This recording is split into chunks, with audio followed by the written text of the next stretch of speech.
Assalamualaikum warahmatullahi wabarakatuh.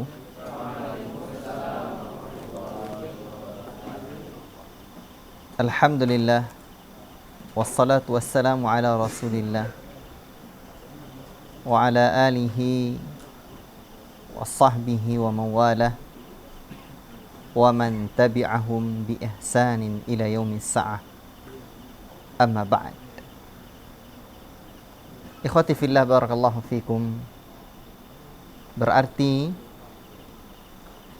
wa ma khalaqatul jinna wal insa illa liya'budun. Tidaklah aku ciptakan jin dan manusia melainkan liya'buduni, untuk mentauhidkan aku. Dan lam di sini li bayanil hikmah, untuk menjelaskan hikmah penciptaannya. Namun siapapun penuntut ilmu yang mau memperluas perkara ini, baca At-Tamhid li Syarah Kitab Tauhid karya Syekh Shalih bin Abdul Aziz Al-Syekh. Ini ya, beliau juga menjelaskan di sini, dan demikian juga kitab-kitab yang lainnya. Kalaupun disebut sebagai tujuan, yaitu tujuan syar'inya. Kalau disebut ini tujuan penciptaan manusia, ini tujuan syar'inya. Dalam bahasa Indonesia tidak ada masalah. Tujuan penciptaan manusia itu apa? Tadi kita hanya bahas tentang lamnya itu. Ya. Lam ghayah atau lam hikmah. Barakallahu fikum. Jadi kalau disebut tujuan, itulah tujuan syar'i penciptaan manusia ini. Barakallahu fikum. Liya'buduni, untuk beribadah kepadaku. Di dalam pembahasan ibadah ada beberapa materi penting yang harus kita pelajari. Pada kajian yang telah lalu,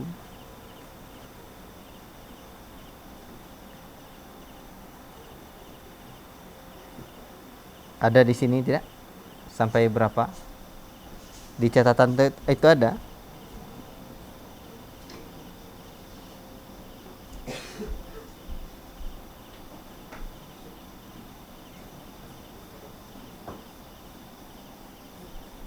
Ya. Di bagian terakhirnya, di catatan itu. Di dalam materi pembahasan ibadah, tengok di catatan itu. Itu ada beberapa materi yang harus kita pahami. Pertama, apa itu ibadah? Syarat sah ibadah, atau yang disebut juga dengan rukun ibadah. Demikian pula dengan kesempurnaan ibadah. Sampai kapan kita beribadah, serta pembatal-pembatal ibadah. Ikhwati fillah, barakallahu fikum. Tentang definisi ibadah, antum mesti ingat bahwa ibadah dari sisi amalnya memiliki definisi yang di antara yang sangat indah. Definisi itu adalah definisi Syekhul Islam Ibnu Taimiyah rahimahullah ta'ala.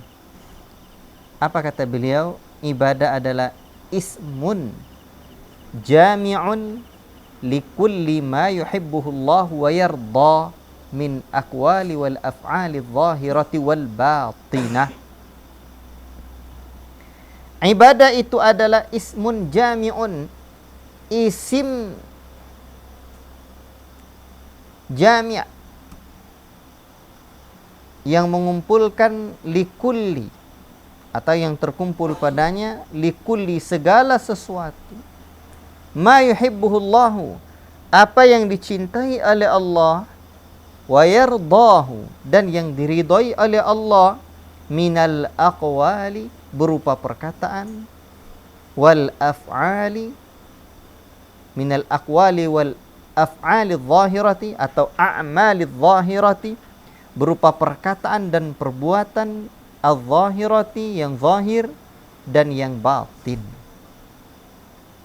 Ini definisi ibadah dari sisi ibadah itu sendiri. Adapun dari sisi orang yang beribadahnya, dari sisi orang yang beribadahnya, maka atau dalam istilah lain ta'abbud.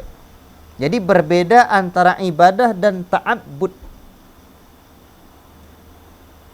Ta'abbud itu apa? Beribadah. Jadi ibadah amalnya. Ta'abbud beribadahnya. Berarti melibatkan orangnya. Maka dari sisi orang itu, ibadah atau at-ta'abbud huwa at-tadhallul wal khudu' lillahi azza wa jalla. Saya ulangi. At-ta'abbud adalah at-tadhallul, merendahkan diri, wal khudu' dan tunduk lillahi azza wa jalla kepada Allah Subhanahu wa taala, bima syara'a, dengan apa yang telah Allah syariatkan fi kitabihi, di dalam kitabnya, au ala lisani rasulihi, atau di atas lisan rasulnya sallallahu alaihi wasallam, ala wajhil mahabbah, ala wajhil mahabbah, di atas jalan cinta. Berarti at-ta'abbud dengan ibadah beda. Dan ini poin penting. Ibadah apa tadi? Ibadah apa?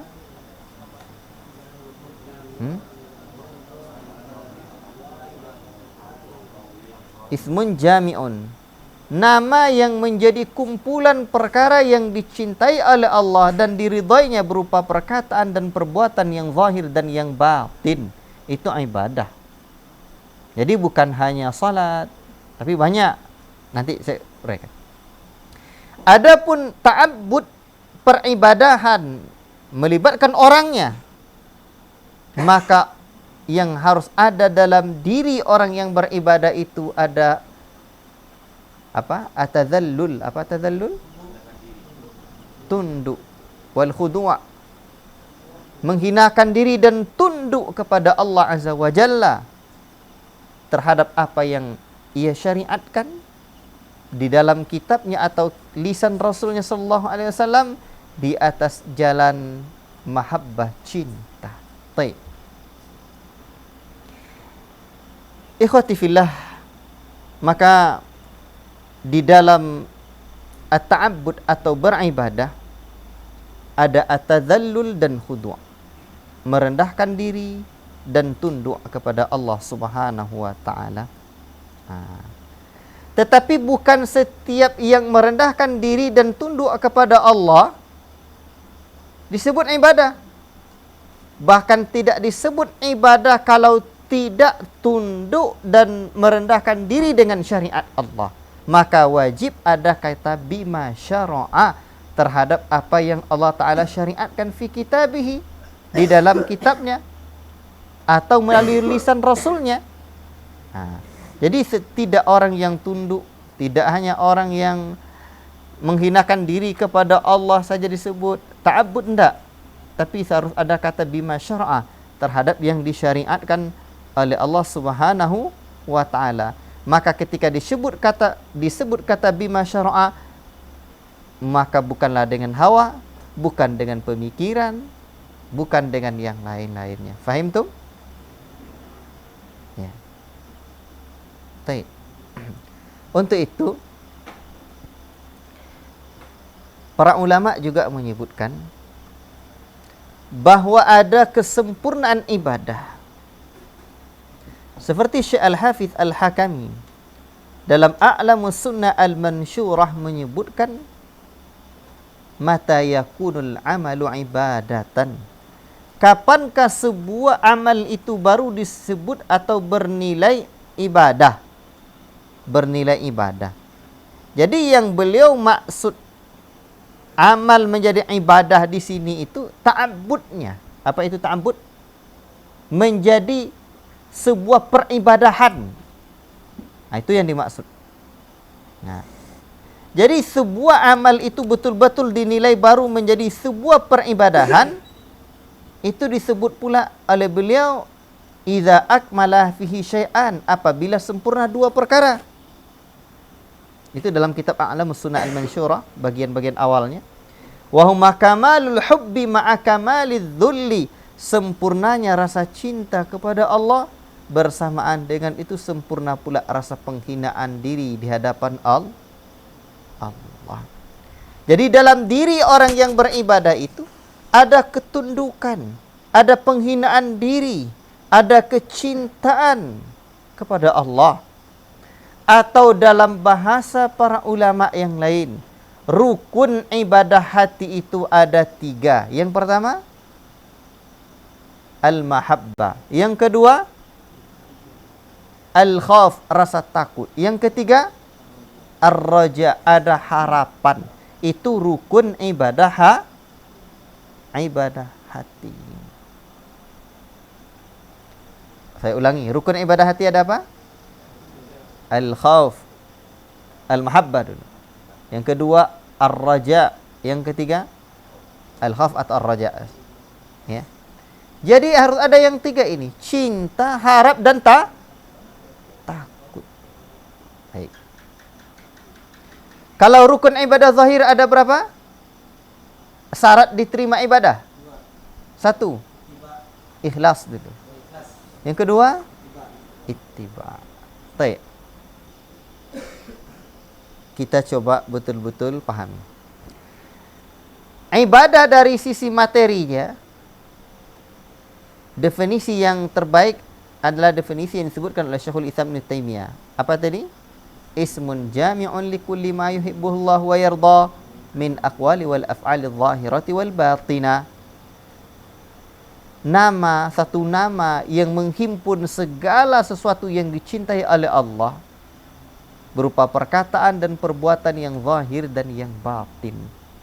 Maka di sini ternyata ibadah itu ada yang perkataan, ada perbuatan, ada yang zahir, ada yang batin. Yang batin cinta, rindu, harap, takut, tawakal.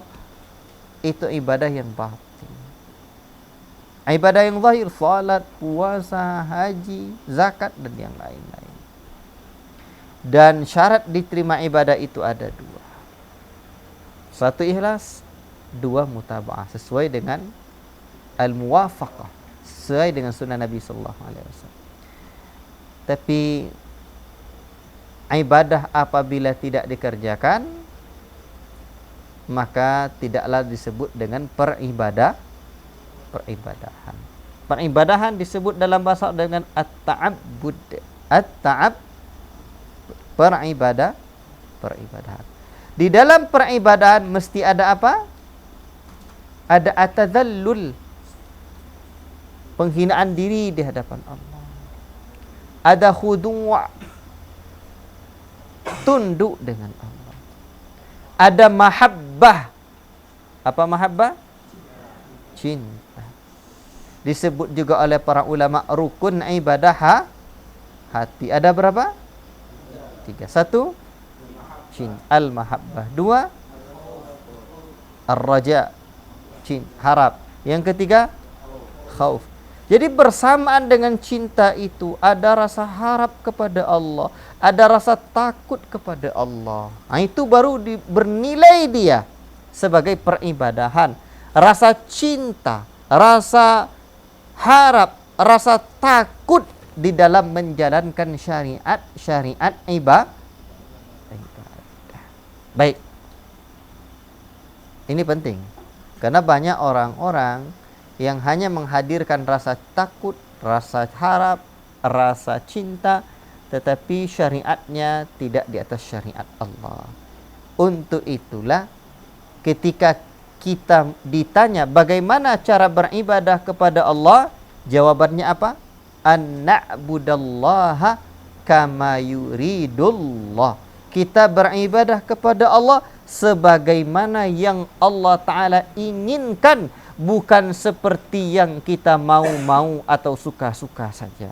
Jadi kita beribadah kepada Allah sebagaimana yang Allah inginkan. Bagaimana yang Allah inginkan? Qul in kuntum tuhibbunallah fattabi'uni. Katakanlah hai Muhammad, jika betul-betul kalian mencintai aku, maka ikutilah. Mencintai Allah, maka ikutilah aku. Untuk itulah syarat diterimanya ibadah itu ada satu apa? Ikhlas. Ikhlas itu apa definisinya? Definisi ikhlas apa? Ayyakuna lillah. Atau ibtigha'a wajhillah, mengharapkan wajah Allah. Mengharapkan wajah Allah itu melihat wajah Allah. Berharap dia di hari akhirat kelak dia bisa melihat wajah Allah Subhanahu wa taala. Allahu akbar. Sebagai tambahan nikmat dari nikmat-nikmat yang teramat sangat banyak itu. Al-muwafaqah sesuai dengan petunjuk Nabi. Makanya ketika Syekhul Islam Ibnu Taimiyah rahimahullah taala menyebut likulli ma yuhibbuhullah wa yarda, ya, segala sesuatu yang dicintai oleh Allah, timbul pertanyaan, bagaimana kita bisa mengetahui Allah cinta dan ridha terhadap sesuatu itu? Bagaimana? Kan Syekhul Islam Ibnu Taimiyah rahimahullah taala menyebutkan definisi ibadah itu segala sesuatu yang dicintai Allah dan diridhoi Allah, berupa perkataan dan perbuatan yang zahir dan yang batin. Sekarang pertanyaannya, bagaimana kita bisa mengetahui bahwa segala sesuatu itu bisa dicintai dan diridhoi oleh Allah? Apa jawabannya? Tidak akan pernah bisa kita mengetahuinya kecuali dengan apa? Dengan kabar dari apa? Dari kitab dan lisan Rasulnya. Tidak akan pernah tahu kita. Baik, untuk itulah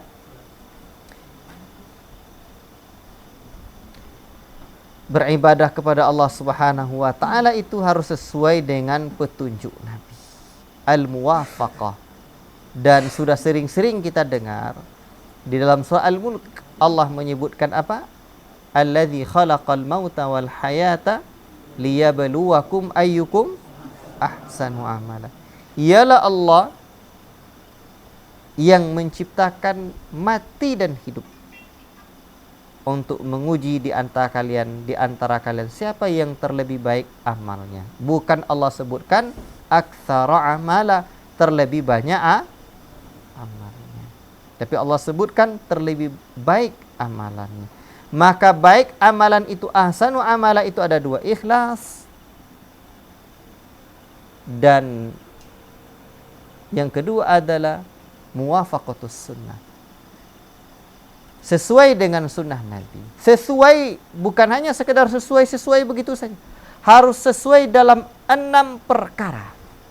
1, apa? Nah, 1 dalam apa? Sesuai dalam sebabnya, urutkan.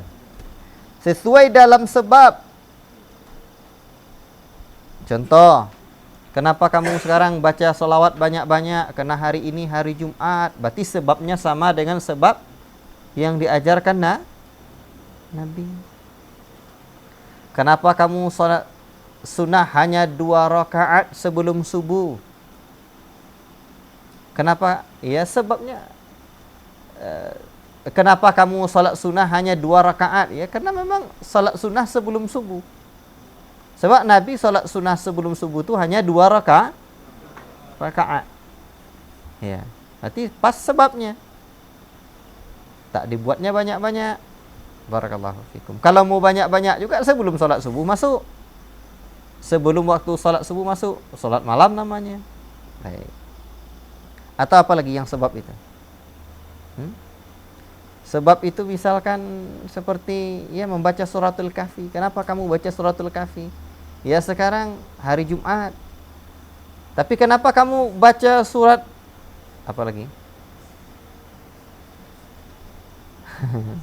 Membuat satu syariat dari syariat-syariat Allah. Sebabnya tidak pas dengan sebab yang diajarkan Nabi. Ya.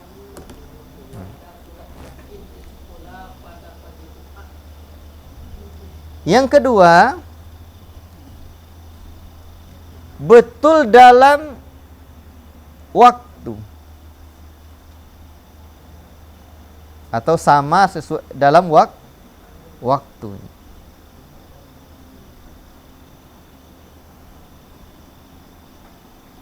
Waktunya sama. Waktunya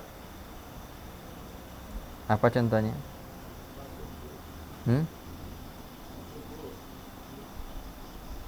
Salat subuh bukan salat sobah. Ya. Kan salat subuh bukan salat sobah. Apa lagi? Waktunya yang pas itu. Ya. Puasa Ramadan. Ya. Harus sama. Baik. Yang ketiga harus sama dalam tempatnya. Salat itu di masjid bukan di kuburan.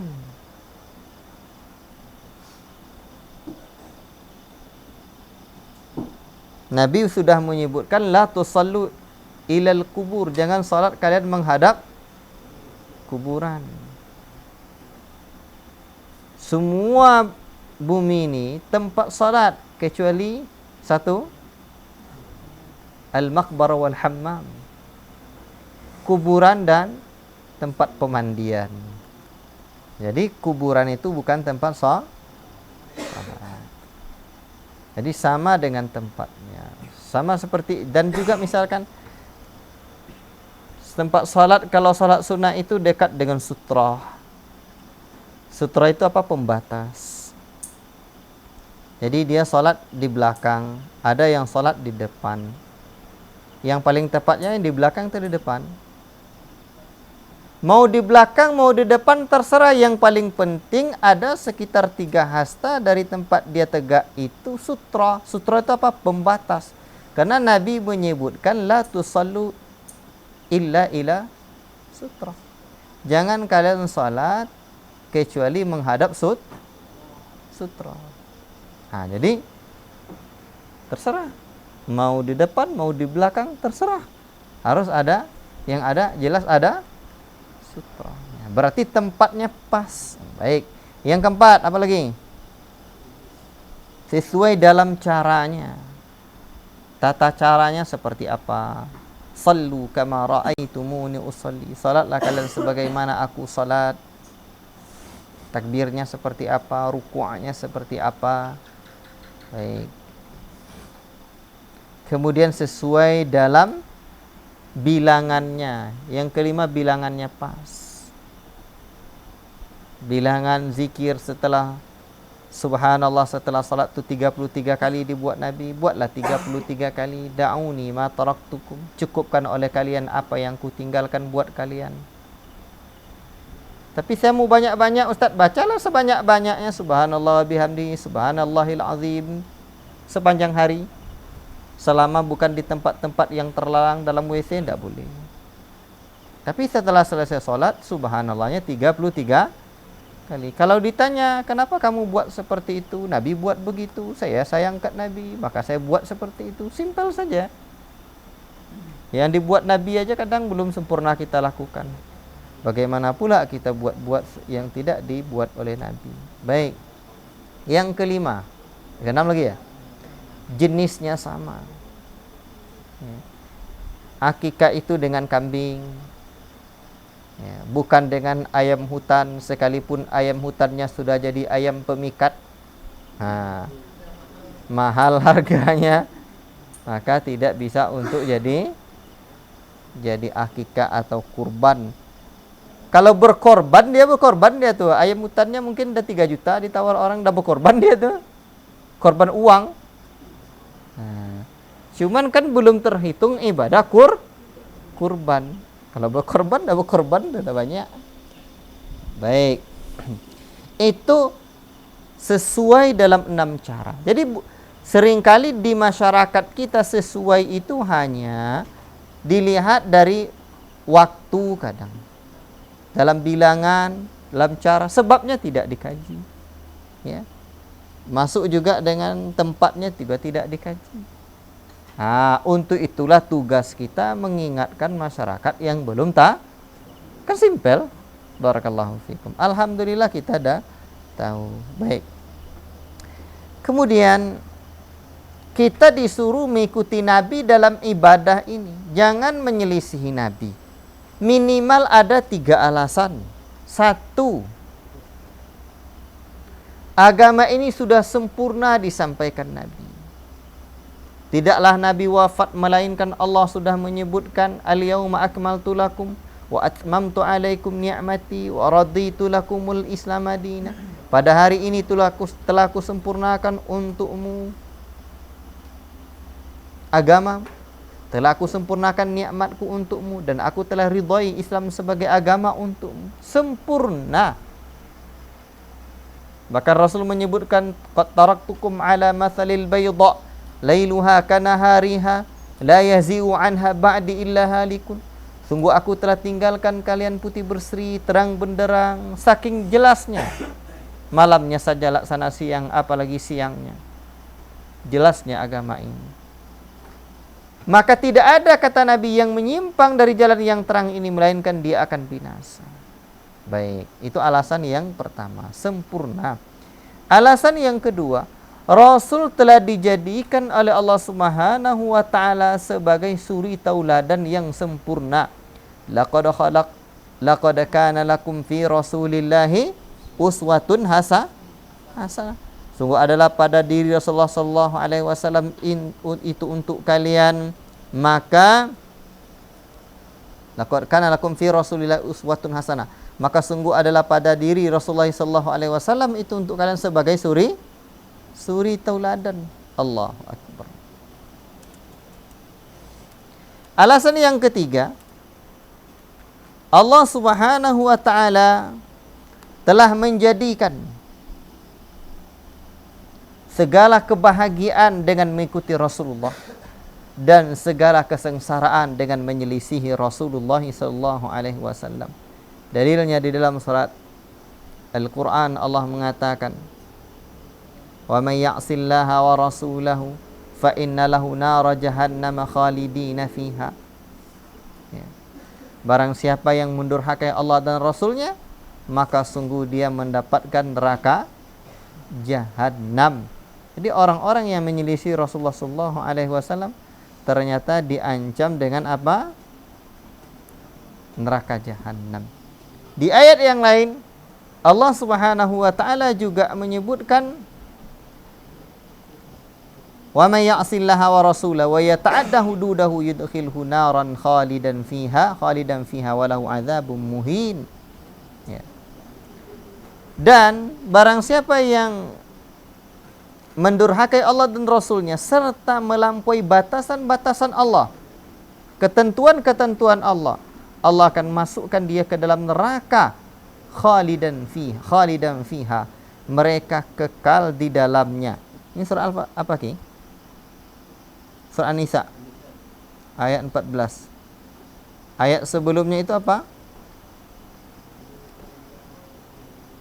Coba baca ayat sebelumnya itu. Ayat sebelumnya itu untuk orang-orang yang mentaati Allah. Apa bunyinya? Coba kamu baca.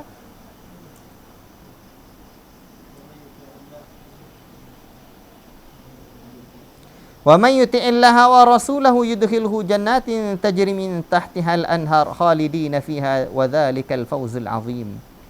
Dan barang siapa yang mentaati Allah dan Rasulnya, niscaya Allah akan masukkan ke dalam surga yang mengalir di bawahnya sungai-sungai. Mereka kekal di dalamnya. Itulah keberuntungan yang besar.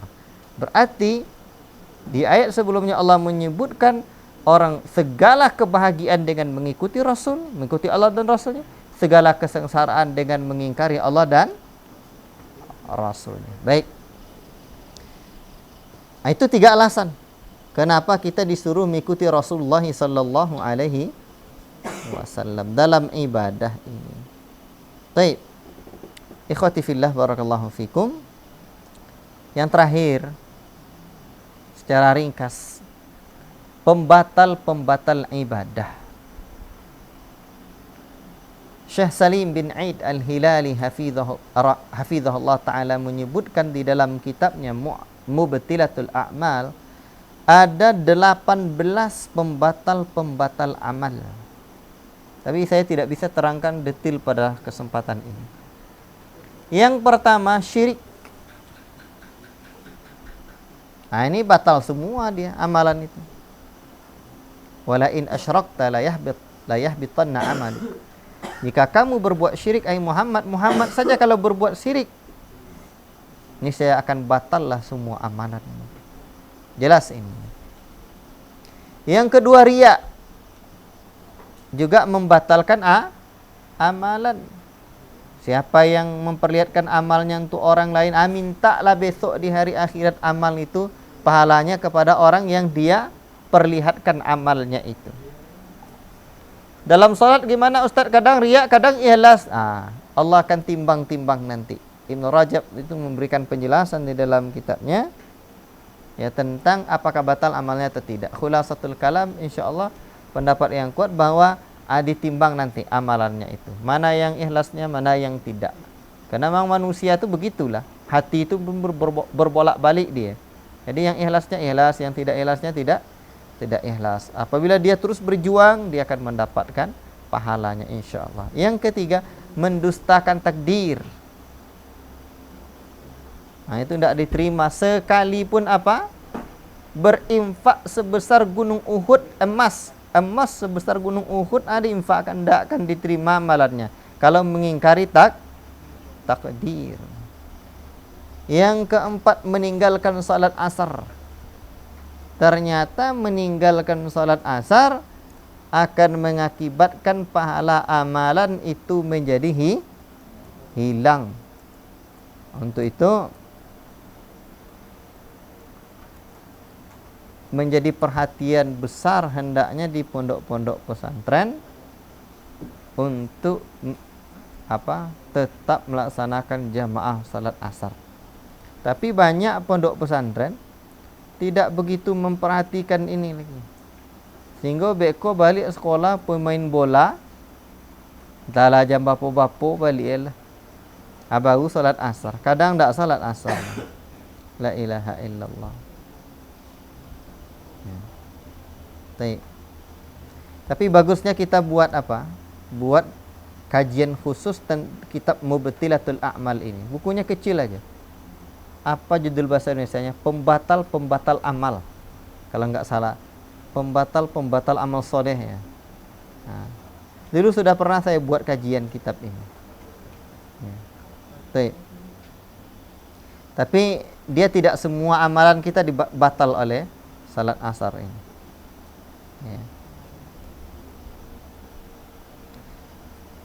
Selanjutnya, memvonis dosa dengan bersumpah atas nama Allah. Yang keenam, menentang Rasul dengan perkataan dan perbuatan. Ketujuh, melanggar larangan Allah ketika sendiri. Yang kedelapan, senang dibunuhnya orang mukmin. Kalau ada orang mukmin dibunuh, dia senang kali. Itu bisa membatalkan amalan kita. Yang kesembilan,